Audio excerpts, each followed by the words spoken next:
It's always been a joy whenever I think about the rapture of the church. Why? Because every time I think of it, I meditate it,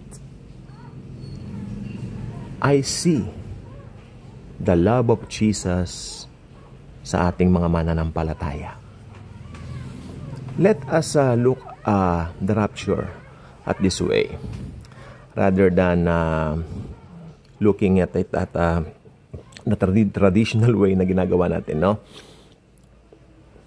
Yung deep sense of love of God sa mga believers niya. Anyway, I'm just talking to believers here. Because anyway, those who will be raptured are those who put their trust in Jesus Christ alone for their salvation. Because salvation cannot be found under heaven rather than one name, Jesus. Okay? At naniniwala po ako, anumang oras, magra-rapture na po. Hindi dahil sa 23 ngayon ng September, hindi dahil bukas ay September 24, kundi dahil ito ay isang imminent event na magaganap. So, kita-kits po tayo sa langit. Bakit tayo mararapture?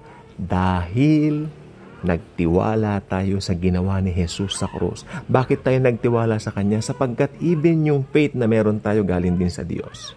Wala tayong anything.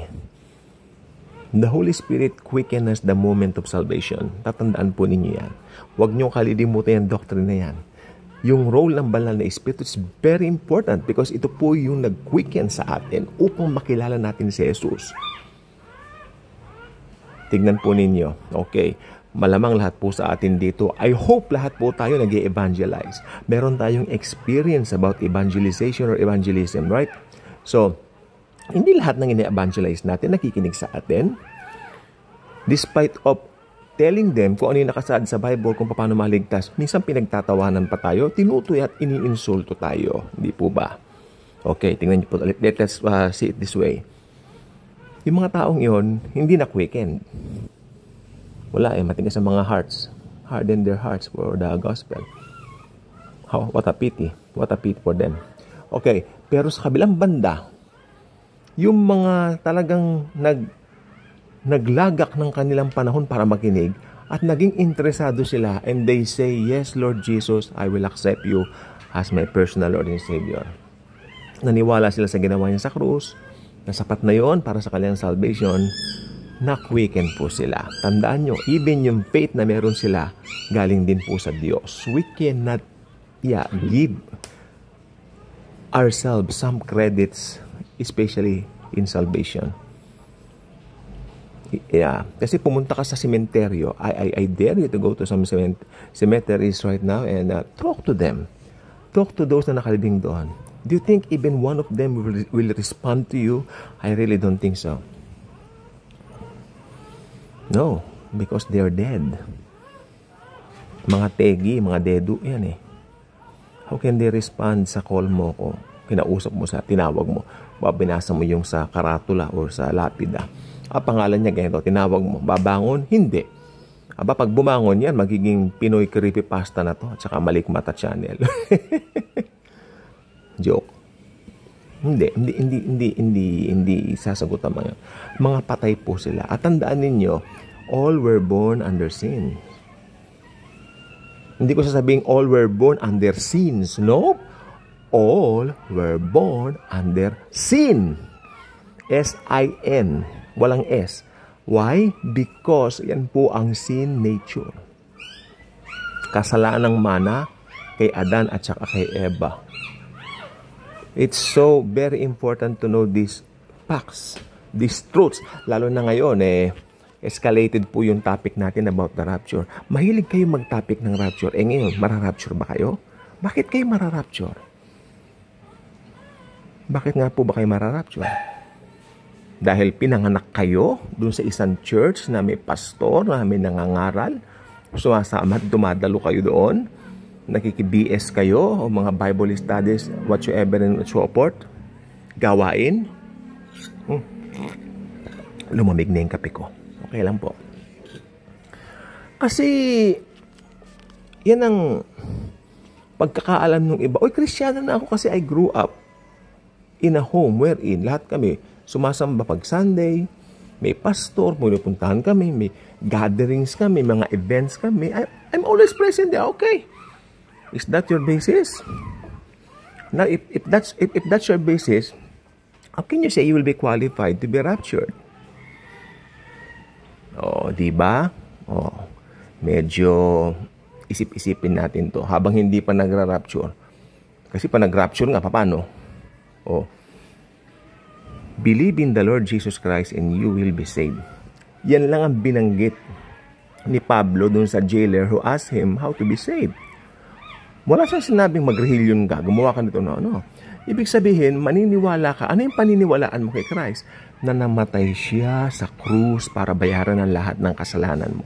Past, present, future. Amen? At ngayon, bayad na po ito. Ang gagawin lang talaga naming mga nanampalataya ka na kay Christ, di ba? Para mapaabot din sa iba, ipagsabi din natin. Ang gagawin mo lang, maniniwala ka na, ay, Jesus died for me. O then, quicken ka na ng banal na espiritu, then, nandun na yung great quickening ang tawag doon, then, marirealize mo na hindi mo magagawang makapunta sa langit all by yourself, kailangan mo ng Savior. Amen? Kailangan mo ng tagapagligtas ng salbabida. Natalaki ko tungkol sa salbabida last week, di ba? O, isasalba ka nun. Kaya nga salvation. And the only salvation we have is Jesus Christ. Dahil siya ay Diyos na naging tao, perfect to be or qualified na maging Savior ng mundo. Kaya pag naniwala ka sa ginawa niya sa krus, na sapat na yon para mapatawad ka sa lahat ng kasalanan mo, maliligtas ka. Pag ligtas ka na, tatatakan ka na ng banal na espiritu ng seal of ownership, then forever you will be called child of God. Hindi na maaandan yan. Hindi na mawawala ang salvation mo. Because forever you are child of God. And if a child, it's too impossible na ma-unchild ka uli. Hindi ba? Ganun lang po yon. You're a child not because of anything good na ginawa mo, but because of Christ has done on the cross. Or rather, Christ had done on the cross. Very important because ito po talaga ang sukatan upang makasama ka sa rapture. Lalo na po ang hilig nating mag-topic. Pero I doubt kung topic pa yan sa September 25. Nako, mukhang hindi na po.